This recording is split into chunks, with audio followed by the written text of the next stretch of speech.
বাগেরহাটের মোরেলগঞ্জ উপজেলা স্বাস্থ্য কমপ্লেক্সের প্রধান অফিস সহকারী কাম হিসাবরক্ষক মোহাম্মদ রেজওয়ান হোসেন মাতুব্বরের বিরুদ্ধে অবৈধ সম্পদ অর্জনের চাঞ্চল্যকর অভিযোগ উঠেছে।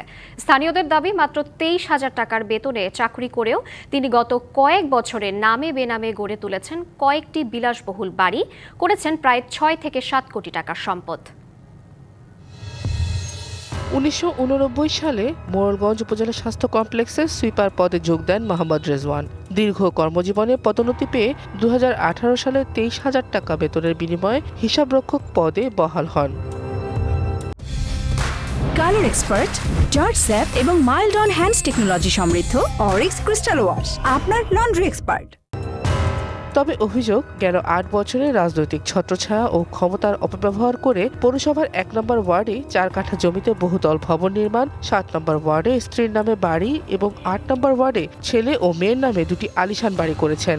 এছাড়া নামে বেনামে কিনেছেন বহু জমি।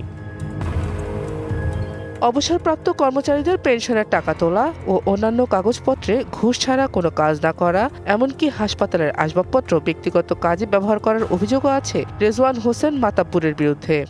আমার মার যে পেনশনের টাকাগুলি, এই পেনশনের টাকাগুলি উঠানোর জন্য এখানে যে হেড ক্লার্ক আছে রেজওয়ান মাতুব্বর, ঘুষ বাবদ বিভিন্ন জায়গায় যে ঘুষ লাগবে, অফিসে যা লাগবে টাকাগুলো উঠানোর জন্য 5 লাখ টাকার অধিক আমার কাছ থেকে উনি নিচ্ছে। তার দুর্নীতির খবর সংগ্রহ করতে গেলে স্থানীয় 3 সাংবাদিককে আটকে রেখে হেনস্থা করেন রেজওয়ান হোসেন। অপকর্মের ধারা তুলে ধরেন তার সহকর্মীরাও। অনুসন্ধানমূলক রিপোর্ট তার অনিয়মের প্রকাশ করার ক্ষেত্রে যাওয়ার পর হাসপাতালে বহিরাগত কিছু লোকজন নিয়ে এনে ভাড়াটিয়া আমাদের উপরে মব সৃষ্টি করে আমাদেরকে লাঞ্ছিত করছে এবং আমাদের বিরুদ্ধে একটা মামলা করছে। রেজওয়ান মাতবরের সাথে আমি চাকরি করছি প্রায় 32 বছরের মতো।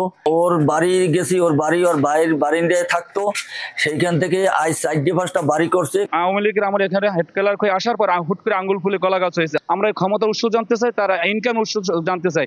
যদিও এসব অভিযোগ অস্বীকার করে সাংবাদিকদের কিছু না বলে দ্রুত স্থান ত্যাগ করেন রেজওয়ান। আমার মায়ের সম্পত্তি থেকে ওই বাড়ি পাবো, কোনো অর্থ বাণিজ্য করিনি। আমাদের কাছে প্রপার এভিডেন্স আছে। টাকা নিয়ে নিয়েছেন, আমি একটু শেষ করে 5 লক্ষ টাকা নিয়েছেন না, এরকম কোনো মামলা নেই। কেন আমি আমার রেখে দিয়ে চলে যাচ্ছেন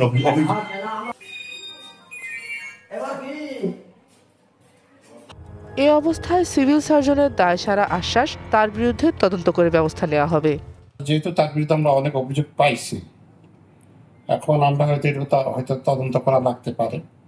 যদি সেরকম পরিস্থিতি হয় আমরা তদন্ত করব এবং সে সম্ভবত নিজেতে এলপিআর যাচ্ছে এবং সেগুলো আমরা দেখব এবং আমরা এরকম ব্যবস্থা দিব।